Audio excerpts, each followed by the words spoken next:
ഞാൻ നിൽക്കുന്ന ലൊക്കേഷൻ എന്ന് പറഞ്ഞാൽ പേരൂർക്കുടയാണ്. അവിടെ നമ്മളൊരു 10-30 വർഷം പഴക്കമുള്ള ഒരു ബ്യൂട്ടിഫുൾ വീടിൻ്റെ റെനോവേഷനാണ് സ്റ്റാർട്ട് ചെയ്തിരിക്കുന്നത്. അവിടെ എന്തൊക്കെയാണ് ചെയ്യുന്നുള്ളത് നമുക്ക് നോക്കാം. നമ്മുടെ വീടിൻ്റെ ഏറ്റവും പ്രൈം പോയിന്റ് ആണ് കിച്ചണും ബാത്റൂമും. ഞാൻ ആക്ച്വലി വീട്ടിൽ വന്ന സമയത്ത് ഈ കിച്ചണിനകത്തുള്ള അറേഞ്ച്മെൻറ്റ്സ് കുറേ കൂടെ ബെറ്റർ ആക്കണമെന്നാണ് ക്ലയൻറ്റ് എൻ്റെ അടുത്ത് പറഞ്ഞത്. ഇവിടെ ഒരുപാട് സാധനങ്ങളുണ്ട്. അപ്പോൾ അതിൻ്റെ അനുസരിച്ചിട്ടാണ് ഈ കിച്ചനെ ഞങ്ങൾ ഡിസൈൻ ചെയ്യാൻ ഉദ്ദേശിക്കുന്നത്. അപ്പോൾ ഇത് 30 വർഷം പഴക്കമുള്ള ഒരു വീടായതുകൊണ്ട് എന്താണെങ്കിലും അന്നത്തെ കിച്ചൺ ഇന്നത്തെ ടൈം അനുസരിച്ചിട്ടുള്ളത് നമുക്ക് ഒരിക്കലും ഹെൽപ്പ് ചെയ്യത്തില്ല. അപ്പം അതിൻ്റെ അനുസരിച്ചിട്ടുള്ള ഒരു ഡിസൈനാണ് നമ്മൾ ഈ കിച്ചണിൽ സെറ്റ് ചെയ്യുന്നത്. ഞാൻ നിൽക്കുന്ന വർക്ക് ഏരിയയിലാണ്. അപ്പം സാധാരണ വർക്ക് ഏരിയയിൽ നമ്മൾ നോക്കുമ്പം പൊതുവേ വർക്ക് ഏരിയയ്ക്ക് വളരെ വാല്യൂ കുറവാണ് കൊടുക്കുന്നത്. പക്ഷേ ഏറ്റവും കൂടുതലും നമ്മൾ കുക്ക് ചെയ്യുന്ന സ്പേസും വർക്ക് ഏരിയയാണ്. അപ്പം എന്തുകൊണ്ട് വർക്ക് ഏരിയ പുതിയൊരു മോഡേൺ കോൺസെപ്റ്റിൽ ഡിസൈൻ ചെയ്തുകൂടാ, അതാണ് നമ്മളിവിടെ ചെയ്യാൻ ഉദ്ദേശിക്കുന്നത്. മാത്രമല്ല നേരത്തെയൊക്കെ എന്ന് പറഞ്ഞു കഴിഞ്ഞാൽ ഇപ്പം ഇവിടെ മൊത്തം ഈർപ്പത്തിൻ്റെയും ചെതലിൻ്റെയൊക്കെ കുറേ ഇഷ്യൂ ഉണ്ട്. ആ ഇഷ്യൂ കാരണമാണ് നേരത്തെയുള്ള കബോർഡ്സൊക്കെ കൂടുതലും ഡാമേജ് ആവാൻ കാരണം. ഒരിക്കലും നമ്മൾ ഇങ്ങനെ പറയാൻ ചിന്തിച്ചിട്ട് കാര്യമില്ല. കാരണം ഈ നമ്മൾ ഉപയോഗിക്കുന്ന മെറ്റീരിയലിൻ്റെ ക്വാളിറ്റി കുറവായതുകൊണ്ട് മാത്രമല്ല ഡാമേജ് ആവുന്നത്, അവിടുത്തെ ഈർപ്പത്തിൻ്റെയും ചെതലിൻ്റെയും കൊണ്ടും ഈ മെറ്റീരിയൽസ് ഡാമേജ് ആവാം. അപ്പം നമ്മൾ ഇവിടുത്തെ ഈർപ്പത്തിൻ്റെയും ചെതലിനെയും ഫസ്റ്റ് നമ്മൾ അതിനെ സ്റ്റോപ്പ് ചെയ്യുക, എന്നിട്ട് നമ്മൾ ബാക്കിയുള്ള വർക്ക് ചെയ്യുവാണെങ്കിൽ ബെറ്റർ ആയിരിക്കും. അതുകൊണ്ട് ഞങ്ങൾ ഈ വർക്ക് ഏരിയയുടെ പ്ലാസ്റ്റർ എല്ലാം റിമൂവ് ചെയ്ത് ഫ്ലോറിൻ്റെ ടൈൽസ് ഇപ്പോൾ നേരത്തെ ഇട്ടതിനെല്ലാം കുറേ ഗ്യാപ്പൊക്കെ ഉണ്ടായിരുന്നു. അപ്പോൾ ആ ടൈൽസ് എല്ലാം ചേഞ്ച് ചെയ്ത് പ്രോപ്പറായിട്ട് ടൈലൊക്കെ റീഫിക്സ് ചെയ്തിട്ടാണ് നമ്മൾ ഈ വർക്ക് നമ്മൾ കംപ്ലീറ്റ് ചെയ്യാൻ ഉദ്ദേശിക്കുന്നത്. ഒരു കാര്യം പറയാനുള്ളത്, ഞങ്ങൾക്ക് ഈ കിച്ചണിന് ഒരു തീരെ ചെറിയൊരു കിച്ചണാണ്. ചെറുതെന്ന് പറഞ്ഞാൽ ഒരു 3x3 ആണ് എൻ്റെ size. Actually 3 metre by 3 metre ആണ്. അപ്പോൾ നമുക്കിവിടെ നേരത്തെ ഉണ്ടായിരുന്ന വലിയ ലോങ് വിൻഡോ ഒക്കെ ആയിരുന്നു ഇവിടെ ഉണ്ടായിരുന്നുള്ളത്. പിന്നെ അത് കൂടാതെ ഇവിടെ ഒരു സിംഗിൾ 2 വിൻഡോ ഉണ്ട്. ഇവിടാണ് അതിൻ്റെ പഴയ ചിമ്മിനി ഇരുന്നത്. അപ്പം ഇതിൻ്റെ ഇലക്ട്രിക്കൽ പോയിന്റ് കൊടുത്തിരുന്ന മെഷർമെൻറ്റും തെറ്റായിരുന്നു. അപ്പോൾ ഇനി ഇതെല്ലാം കറക്റ്റ് ചെയ്യണം. അപ്പോൾ ഞങ്ങൾ അതുകൊണ്ട് ഇവിടുത്തെ പ്ലാസ്റ്റർ ഉൾപ്പെടെ ഇവിടെ ഫുൾ ടൈലായിരുന്നു. ടൈൽ ഒട്ടിക്കുന്ന സ്ഥലമാണെങ്കിൽ എപ്പോഴും ശ്രദ്ധിക്കണം, ടൈൽ മാത്രം ഇളക്കിയിട്ട് കാര്യമില്ല, അവിടുത്തെ പ്ലാസ്റ്ററും കൂടെ റിമൂവ് ചെയ്തിട്ട് വേണം രണ്ടാമത് പ്രോപ്പറായിട്ട് റീപ്ലാസ്റ്റർ ചെയ്തിട്ടേ നമ്മൾ അടുത്ത ടൈൽ ഒട്ടിക്കാവും. അല്ലാതെ ടൈൽ മാത്രം ഇളക്കിയിട്ട് നമ്മൾ വീണ്ടും പുതിയ ടൈൽ ഒട്ടിക്കുവാണെങ്കിൽ ഭാവിയിൽ അത് പ്രശ്നം വരാം. രണ്ടാമത്തെ കാര്യം ഒരു ശ്രദ്ധിക്കേണ്ട ഒരു കാര്യം എന്ന് പറഞ്ഞാൽ ഇവിടാണ് നമ്മൾ കുക്ക് ചെയ്യുന്നത്. ഈ ഭാഗത്ത് എപ്പോഴും നല്ല ഹീറ്റ് ആയിരിക്കും. അപ്പോൾ അങ്ങനെ വരുമ്പോഴത്തേക്ക് നമ്മൾ ഈ വാൾ ടൈൽ ഒട്ടിക്കുമ്പം വളരെ കെയർഫുള്ളായിട്ട് ഒട്ടിക്കണം. അതിന് പ്രോപ്പറായിട്ടുള്ള മെറ്റീരിയൽസ് ഉണ്ട്, അത് ഉപയോഗിച്ചിട്ട് മാത്രമേ നമ്മൾ ടൈൽ ഒട്ടിക്കാവൂ. അല്ലെങ്കിൽ ആ ചൂട് കാരണം ടൈൽ ഇളവാൻ ചാൻസ് ഉണ്ട്. ഇവിടെ ഇപ്പോൾ ആക്ച്വലി നേരത്തെ പറഞ്ഞതുപോലെ ലോങ് വിൻഡോ ആയിരുന്നു. ഇവിടെ 2 സിംഗിൾ വിൻഡോ ഉണ്ട്. പ്രശ്നം എന്താണെന്ന് പറഞ്ഞാൽ നമുക്ക് സ്റ്റോറേജ് മാക്സിമം കുറഞ്ഞു പോകും. വിൻഡോ ഇരിക്കുമ്പോൾ സ്റ്റോറേജ് കിട്ടത്തില്ല. ഞങ്ങൾ പല വീടുകളും ഞങ്ങൾ കാണിച്ചിട്ടുണ്ട്. ഇവിടെ ഞങ്ങൾ ചെയ്യുന്നത് വെച്ചാൽ അതേപോലെ തന്നെ ഇവിടുത്തെ ഫ്ലോറിൽ നിന്ന് ആക്ച്വലി ഇതിൻ്റെ മെഷർമെൻറ്റ് വേണ്ടെന്ന് പറഞ്ഞാൽ നോർമൽ 90 സെൻറ്റിമീറ്ററിലാണ് നമ്മൾ ഗ്രാനൈറ്റ് കൊണ്ട് ഫിക്സ് ചെയ്യുന്നത്. അപ്പോൾ 90 സെൻറ്റിമീറ്റർ കഴിഞ്ഞ് 10 സെൻറ്റിമീറ്റർ നമുക്കൊരു ബോർഡർ പോലെ വേണം. ബിക്കോസ് അങ്ങോട്ടൊന്നും വെള്ളം പോകാതിരിക്കാൻ വേണ്ടി അവിടെ നമ്മൾ പ്രോപ്പറായിട്ട് ഗ്രാനൈറ്റ് ഫിക്സ് ചെയ്യണം. ആ ഗ്രാനൈറ്റ് ഫിക്സ് ചെയ്യുന്നത് എങ്ങനെയാണെന്നുള്ളത് ഞാൻ അടുത്ത വീഡിയോയിൽ കാണിക്കാം.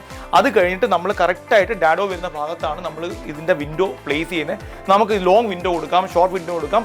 ഇതേ വെട്ടം തന്നെ നമുക്കിവിടെ കിട്ടുകയും ചെയ്യും. അത് കഴിഞ്ഞ് മാക്സിമം ബാക്കിയുള്ള സ്റ്റോറേജ് കിട്ടും. പക്ഷേ ഒരു കാര്യം ശ്രദ്ധിക്കാനുള്ളത്, ഈ ലെവലിൽ നമ്മൾ വിൻഡോ വെക്കുമ്പം ഇതിൻ്റെ ഇടയ്ക്കും കൂടെ ഒരു ലിൻഡൽ വേണം. അത് ബ്രിക്ക് വെച്ച് മാത്രം നിർത്തരുത്. അവിടെയും നമ്മൾ 210 സെൻറ്റിമീറ്ററിൽ ലിൻഡൽ കോൺക്രീറ്റ് ചെയ്യുന്നത് പോലെ തന്നെ ഇവിടെയും ഒരു എക്സ്ട്രാ ലിൻഡൽ കൊടുത്താൽ മാത്രമേ ഇത് വർക്കൗട്ട് ആവത്തുള്ളൂ. ഫസ്റ്റ് ഫ്ലോറിലെ ബാത്റൂമിലാണ് ഞാൻ നിൽക്കുന്നത്. ഇവിടെ ഞങ്ങൾ വാൾ ടൈലും ഫ്ലോർ ടൈലും കംപ്ലീറ്റ് ചേഞ്ച് ചെയ്യുന്നുണ്ട്. പക്ഷേ അതിനകത്തൊരു വിഷയമുണ്ട്. നമ്മൾ എപ്പോഴും ബാത്റൂമിൻ്റെ വാൾ ടൈൽ മാത്രം ചിപ്പ് ചെയ്തിട്ട് ടൈൽ ഒട്ടിക്കാൻ നിൽക്കരുത്. ടൈല് മാത്രം ഇളക്കിയ ഒരു പ്ലേസ് ആണിത്. ഇവിടെ ഞങ്ങൾ അതിൻ്റെ സിമെൻറ്റ് ഇളക്കിയ ഭാഗമാണ്. നമ്മൾ ഈ രീതിയിൽ തന്നെ ചെയ്യണം. ഈ രീതി ചെയ്തിട്ട് വീണ്ടും അതിനെ പ്രോപ്പറായിട്ട് റീപ്ലാസ്റ്റർ ചെയ്യണം. നമ്മൾ ഇതിനെ ടൈൽ ഇളക്കുമ്പം തന്നെ പല ഭാഗത്തായിട്ടും കുഴിയൊക്കെ വരും. ഇങ്ങനെ കുഴികൾ, ചെറിയ കുഴിയും ഡാമേജൊക്കെ വരും. മാത്രമല്ല നമ്മൾ ഈ മെഷീനിലാണെന്നുള്ള ഈ ടൈലിനെ കട്ട് ചെയ്യുന്നത്. അങ്ങനെ വരുമ്പം ഈ എക്സിസ്റ്റിംഗ് പ്ലാസ്റ്ററിനകത്തും ഇങ്ങനെയുള്ള ക്രാക്കൊക്കെ വന്ന് വരും. നമ്മൾ എപ്പോഴും ബാത്റൂമിൻ്റെ വാൾ ടൈൽ ചേഞ്ച് ചെയ്യുമ്പോൾ ഇതിൻ്റെ കൺസീൽഡ് പൈപ്പ് ലൈനും കൂടെ ചേഞ്ച് ചെയ്യണം. കാരണം ഇതുപോലത്തെ പൈപ്പ് ലൈൻ എല്ലാം കൺസീൽഡ് വഴി പോയിട്ടുണ്ട്. നമ്മൾ അറിയാതെ തന്നെ ഇതിനെ കട്ട് ചെയ്യുമ്പോഴത്തേക്ക് ഈ ലൈനെല്ലാം ഡാമേജ് ആവാൻ ചാൻസസ് കൂടുതലാണ്. ഇതിനൊക്കെ കുറച്ച് എക്സ്പെൻസ് ഉണ്ട്. ആ എക്സ്പെൻസ് നമുക്ക് ഇപ്പോൾ ആവുകയാണെങ്കിലും ഭാവിയിൽ നമുക്ക് ഒരു വിഷയവും ഒരു പ്രശ്നവും ഒന്നും ഇല്ലാതെ തന്നെ സ്മാർട്ടായിട്ട് നമുക്ക് ഈ ബാത്റൂമിനെ ഉപയോഗിക്കാം. അപ്പോൾ നമ്മൾ ചെയ്യേണ്ടത് എന്തൊക്കെയാണ്? ഫസ്റ്റ് നമ്മൾ ടൈലിനെ കംപ്ലീറ്റ് റിമൂവ് ചെയ്യുക, പ്ലാസ്റ്റർ ഉൾപ്പെടെ റിമൂവ് ചെയ്യുക. രണ്ടാമത് നമ്മൾ പ്രോപ്പറായിട്ട് റീപ്ലാസ്റ്റർ ചെയ്യുക. അത് കഴിഞ്ഞ് പ്ലംബിംഗ് ചെയ്യിക്കുക. അത് കഴിഞ്ഞ് എവിടെയൊക്കെ നമുക്ക് പ്രോപ്പർ ഇലക്ട്രിക്കൽ പോയിന്റ്സ് വേണോ അതെന്തൊക്കെ ചെയ്യാനുണ്ടോ അതെല്ലാം ചെയ്യുക. അത് കഴിഞ്ഞ് പ്രോപ്പറായിട്ട് വാട്ടർ പ്രൂഫിംഗ് ചെയ്യുക. ഈ വാട്ടർ പ്രൂഫിംഗ് ചെയ്യുമ്പോൾ നമ്മൾ ഈ ഫുൾ വാൾ ചെയ്യേണ്ട ആവശ്യമൊന്നുമില്ല. ഫ്ലോറും ഒരു 2 ഫീറ്റ് വരെ മാക്സിമം ചെയ്താൽ മാത്രം മതി. ഫുൾ വോൾ ചെയ്യേണ്ട ആവശ്യമില്ല. കാരണം ബിക്കോസ് നമുക്ക് ഇവിടെ നമ്മൾ എപ്പോഴും ഇതെല്ലാം പ്രോപ്പറായിട്ട് ചെയ്യുവാണെങ്കിൽ അവിടെ വാട്ടർ പ്രൂഫിൻ്റെ ആവശ്യമേ ഇല്ല. കാരണം അത് ചെയ്യുന്ന പ്രോസസ്സ് കറക്റ്റായിട്ട് ചെയ്യണമെന്ന് മാത്രമേ ഉള്ളൂ. അത് മാത്രമല്ല ഫ്ലോർ ചെയ്യുമ്പോൾ നമ്മൾ പ്രോപ്പറായിട്ട് വാട്ടർ പ്രൂഫിങ് ചെയ്യണം. പിന്നെ അത് മാത്രമല്ല ടൈൽ ഒട്ടിക്കുമ്പോൾ അതിൻ്റെ സ്ലോപ്പും പക്കയായിരിക്കണം. ഒരു കാരണവശാലും വെള്ളം ഫ്ലോറിൽ കിടക്കാൻ പാടില്ല. കൂടാതെ എപ്പോക്സിയും പ്രോപ്പറായിട്ട് ഫിക്സ് ചെയ്തേക്കുക. വേറെ 1-2 കാര്യം ശ്രദ്ധിക്കാറുണ്ട്. പഴയ ക്ലോസറ്റിൻ്റെ സ്പേസ് ഒക്കെ ചിലപ്പം പൈപ്പിൻ്റെ ഡിസ്റ്റൻസ് ഒക്കെ മാറി വരും. അപ്പോൾ നമ്മൾ ചിലപ്പം ഇങ്ങനെയൊക്കെ കംപ്ലൈൻറ്റ് കേൾക്കാറുണ്ട്. ബാത്റൂം റെനോവേഷൻ ചെയ്ത് കഴിഞ്ഞു, പക്ഷേ ഇപ്പം ക്ലോസറ്റിൻ്റെ ഹൈറ്റ് വ്യത്യാസം വന്നു. കാരണം നമ്മൾ ഓൾറെഡി നേരത്തെ ക്ലോസറ്റ് ഉപയോഗിക്കുന്നുണ്ടായിരുന്നു. ഇപ്പം നമ്മൾ ബാത്റൂം റെനോവേഷൻ ചെയ്തതിന് ശേഷം ക്ലോസറ്റിൻ്റെ ഹൈറ്റ് വ്യത്യാസം ഉണ്ടെന്ന് പലപ്പോഴും ഞാൻ പറഞ്ഞ് കേട്ടിട്ടുണ്ട്. അപ്പോൾ അതിനകത്ത് നമ്മൾ ശ്രദ്ധിക്കേണ്ട ഒരു കാര്യം എന്ന് പറഞ്ഞാൽ, നേരത്തെ നമ്മൾ ബാത്റൂമിൻ്റെ ക്ലോസറ്റിൻ്റെ ഹൈറ്റ് ടൈല് പൊട്ടിക്കുന്നതിന് മുമ്പേ നമ്മൾ മെഷർ ചെയ്ത് മനസ്സിലാക്കി വെച്ചേക്കണം. ഇത് തിരിച്ച് നമ്മൾ ടൈൽ ഒട്ടിക്കുമ്പോൾ ആ മെഷർമെൻറ്റിൽ തന്നെ ആണോ വർക്ക് ചെയ്യുന്നുള്ളത് ചെക്ക് ചെയ്തോണം. ഇത്രയും ഇമ്പോർട്ടൻ്റ് ആയ കാര്യങ്ങൾ നമ്മളൊരു ബാത്റൂം റിനോവേഷൻ ചെയ്യുന്നതിന് മുമ്പേ ഇത്രയും കാര്യങ്ങൾ മനസ്സിലാക്കിയിട്ടേ നമ്മൾ ബാത്റൂം റിനോവേറ്റ് ചെയ്യാവും. ഈ കിച്ചൺ കം ഡൈനിങ് എന്നൊരു കോൺസെപ്റ്റിലാണ് കൊണ്ടുപോകുന്നത്. അപ്പോൾ ഈ വോൾ ഞങ്ങൾ ഓപ്പൺ ചെയ്യുന്നത്. അപ്പോൾ ഈ വോൾ ഓപ്പൺ ചെയ്യുമ്പോൾ ശ്രദ്ധിക്കേണ്ട ഒരു കാര്യമുണ്ട്. നമ്മൾ വോൾ ഓപ്പൺ ചെയ്യുമ്പം 2 സൈഡും നമ്മൾ ഒരു സൈഡ് മാത്രമല്ല സപ്പോർട്ട് ചെയ്യേണ്ടത്. നമ്മൾ ഈ പറയുന്ന ജാക്കിയൊക്കെ വെച്ച് നമ്മൾ സപ്പോർട്ട് ചെയ്യുമ്പോൾ 2 സൈഡും സപ്പോർട്ട് ചെയ്യണം. മിനിമം ഒരു ലെങ്ത്തിൽ മിനിമം 4 to 5 പീസെങ്കിലും ഫിക്സ് ചെയ്യുക. അപ്പുറത്തെ സൈഡും നമ്മൾ അതുപോലെ ഫിക്സ് ചെയ്യണം. എന്നിട്ട് മാത്രമേ ഇത് ഓപ്പൺ ചെയ്യാവൂ. ഓപ്പൺ ചെയ്യുന്നതിന് മുമ്പേ വേറെയും കുറേ കാര്യങ്ങൾ ശ്രദ്ധിക്കാനുണ്ട്.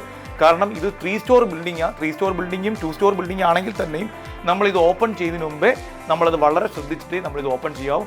അല്ലെങ്കിൽ ബിൽഡിങ്ങിന് ഡാമേജ് വരാൻ ചാൻസ് കൂടുതലാണ്. നമ്മളിപ്പോൾ എന്തായാലും കിച്ചണിനെ കംപ്ലീറ്റ് ഓപ്പൺ ചെയ്തു. അപ്പോൾ കിച്ചണിനെ ഓപ്പൺ ചെയ്യുമ്പോൾ ഓട്ടോമാറ്റിക്കലി നമ്മുടെ കൺസീൽഡ് വയറും കേബിൾസ് എല്ലാം കട്ടാവും. ഈ കാണുന്ന വയറിനെ കംപ്ലീറ്റ് റിമൂവ് ചെയ്തേക്കണം. നമ്മൾ എപ്പോഴും റെനോവേറ്റ് ചെയ്യുമ്പോൾ വളരെ ഇമ്പോർട്ടൻ്റ് ആയ ഒരു പോയിന്റ് എന്ന് പറഞ്ഞു കഴിഞ്ഞാൽ, നമ്മൾ കൊണ്ടുപോയി വയറിനെ തമ്മിൽ ജോയിൻറ്റ് ചെയ്യരുത്. എല്ലാ വയറും ഒന്നേന്ന് മാറ്റി പുതിയ വയർ തന്നെ നമ്മൾ ചെയ്യുക. മാത്രമല്ല ഇവിടെ ഓവനോ അങ്ങനെയുള്ള കാര്യങ്ങളൊക്കെ നമ്മൾ ഫിക്സ് ചെയ്യുകയാണെന്നുണ്ടെങ്കിൽ ഏത് വയറാണ് നമ്മൾ ഉപയോഗിക്കേണ്ടതെന്നുള്ള അതനുസരിച്ചിട്ടുള്ള വയറുകളെ നമ്മൾ ഉപയോഗിക്കാവൂ. അല്ലാതെ പഴയ വയറിനകത്ത് കൊണ്ട് കണക്ട് ചെയ്ത് കഴിഞ്ഞാൽ എവിടെല്ലാം അങ്ങനെ കണക്ട് ചെയ്തിട്ടുണ്ടോ അവിടെ ട്രിപ്പിങ്ങും കൂടുതലും വരാൻ ചാൻസ് കൂടുതലാണ്. ഗ്രൗണ്ട് ഫ്ലോറിൻ്റെ ബാത്റൂമിൻ്റെ അകത്താണ് നിൽക്കുന്നത്. പക്ഷേ ഞാനിപ്പോൾ ഇവിടെ ചെക്ക് ചെയ്തപ്പം എനിക്ക് വോൾട്ടൈലിന് വലിയ പ്രശ്നങ്ങളില്ല. ഈ വോളിലെല്ലാം വെള്ളം ഈർപ്പം പിടിക്കുന്നു എന്നുള്ളതാണ് വിഷയം. ഒരു കാര്യം മനസ്സിലാക്കാനുള്ളത്, ഒരിക്കലും വോളിൽ നിന്നുള്ള ഈർപ്പം പിടിക്കത്തില്ല, ഫ്ലോറിലെ ഈർപ്പം മാത്രമേ പിടിക്കത്തുള്ളൂ. അതുകൊണ്ട് നമുക്ക് ഫ്ലോർ ടൈൽ മൊത്തം ചേഞ്ച് ചെയ്യാൻ പോകേണ്ട കാര്യമില്ല. ഫ്ലോർ ടൈൽ മാത്രം ചേഞ്ച് ചെയ്താൽ മാത്രം മതി. വോളിൽ നിന്നുള്ള ടൈലിന്റെ സൈഡിൽ നിന്ന് വെള്ളം ഈർപ്പം പിടിക്കുന്നു, പക്ഷെ അത് തെറ്റാണ്. ഫ്ലോറിൽ നിന്നുള്ള ഈർപ്പമാണ് വോളിലോട്ട് പിടിക്കുന്നത്. കുളിക്കുന്ന സമയത്തെല്ലാം വോൾ ടൈലിലോട്ട് വെള്ളം വീഴുമ്പോൾ അത് ഒഴുകി പോകത്തേ ഉള്ളൂ, ഒരിക്കലും അകത്തോട്ട് പിടിക്കത്തില്ല. അത് അപ്പോൾ ഫ്ലോറിൽ എപ്പോഴും വെള്ളം കിടക്കും, അതുവഴിയാണ് വെള്ളം വോളിലോട്ട് പിടിക്കുന്നത്. അപ്പോൾ അതുകൊണ്ട് ഞങ്ങൾ ഫ്ലോർ മാത്രമാണ് tile change. Floor tile change ചെയ്യുമ്പോൾ വേറൊരു കാര്യം ശ്രദ്ധിക്കാനുള്ളത്, എപ്പോഴും നമ്മൾ ഫ്ലോറിൽ നിന്ന് ഒരു 30 സെൻറ്റിമീറ്ററോ 40 സെൻറ്റിമീറ്റർ ടൈല് കട്ട് ചെയ്തതിന് ശേഷം മാത്രമേ ഫ്ലോർ ടൈല് മാത്രം ചേഞ്ച് ചെയ്യരുത്. അതിൻ്റെ കൂടെ തന്നെ നമുക്ക് ഇതിൻ്റെ ഒരു 40 സെൻറ്റിമീറ്ററും കൂടെ കട്ട് ചെയ്തിട്ട് വേണം നമുക്ക് ടൈൽ ഫിക്സ് ചെയ്യാനായിട്ട്. ഞങ്ങൾ ഇവിടെ ഉപയോഗിച്ചിരിക്കുന്ന ടൈൽ എന്ന് വെച്ചാൽ മാക്സിമം ആൻറ്റി സ്കിഡാണ്, വളരെ ഗ്രിപ്പുള്ളൊരു ടൈലാണ്. കാരണം ഈ ബാത്റൂം ഉപയോഗിക്കുന്ന ഈ വീട്ടിലെ വളരെ പ്രായമുള്ളവരാണ് ഈ ബാത്റൂം ഉപയോഗിക്കുന്നത്. അതുകൊണ്ട് മാക്സിമം ഗ്രിപ്പുള്ള ടൈലാണ് ഉപയോഗിക്കുന്നത്. മാത്രമല്ല ഈ എക്സിസ്റ്റിംഗ് ടൈലുമായിട്ട് മാക്സിമം മാച്ചിങ് ടൈലാണ് ഇതിനകത്ത് എടുത്തിരിക്കുന്നത്. ടൈൽ ഒട്ടിക്കുമ്പോൾ സമയത്ത് നമ്മൾ സിമെൻറ്റ് കുറച്ചുകൊണ്ട് ടൈൽ അഡസീവ് മാക്സിമം ഒട്ടിക്കുക. കാരണം എന്ന് വെച്ചാൽ അത് ഏതൊക്കെ കണ്ടീഷനിൽ നമുക്കത് പ്രയോജനം ചെയ്യും. നമ്മൾ ഈ ടൈൽ ഫിക്സ് ചെയ്യുമ്പം ഇതിൻ്റെ ഇടയ്ക്കുള്ള സ്പേസ് മിനിമം 3 mm തന്നെ കൊടുത്തു പോകണം. 3 mm സ്പേസ് കൊടുത്തു പോവുകയാണെന്നുണ്ടെങ്കിൽ നമുക്ക് പ്രോപ്പറായിട്ട് എപ്പോക്സി ഫില്ല് ചെയ്യാൻ പറ്റും. അതുകൊണ്ട് നമുക്ക് ക്ലീൻ ചെയ്യാൻ എളുപ്പമായിരിക്കും. സൈഡിൽ ടൈൽ വരുന്നത് കൊണ്ടും അതും ക്ലീൻ ചെയ്യാൻ എളുപ്പമായിരിക്കും. മാത്രമല്ല വേറൊരു കാര്യം ശ്രദ്ധിക്കാനുള്ളത്, ഈ പഴയ ടൈല് ഇവിടെ നിൽപ്പുണ്ട്. നമ്മൾ കൊണ്ട് പുതിയ ടൈല് ജോയിൻ ചെയ്യുമ്പം പഴയ ടൈലിനെ നമ്മൾ മെയിൻറ്റെയിൻ ചെയ്തിട്ട് പുതിയ ടൈല് ഫിക്സ് ചെയ്യുവാണെങ്കിൽ അത് കറക്റ്റായിട്ട് പ്ലേസ് ആവത്തില്ല. വീണ്ടും ആ വെള്ളം ആ സൈഡിൽ കൂടെ പിടിക്കാൻ ചാൻസസ് കൂടുതലാണ്. അതുകൊണ്ടാണ് ഞാൻ എപ്പോഴും പറയുന്നത്, എപ്പോഴും ഈ സൈഡിലെ ടൈൽ റിമൂവ് ചെയ്തിട്ട് ഈ ടൈല് പ്രോപ്പറായിട്ട് ഫിക്സ് ചെയ്ത് അതിന് മുകളിലെ ടൈല് കൊണ്ട് ബാക്കി വോൾ ടൈൽ ഫിക്സ് ചെയ്യാവും. പിന്നെ വേറൊരു കാര്യം ശ്രദ്ധിക്കാനുള്ളത്, നമ്മൾ ഫ്ലോർ ടൈൽ ഒട്ടിച്ചതിന് ശേഷം നെക്സ്റ്റ് ഡേ വോൾ ടൈൽ ഒട്ടിക്കാവൂ. അന്നത്തെ ദിവസം മാത്രം ചെയ്യാൻ നിൽക്കരുത്.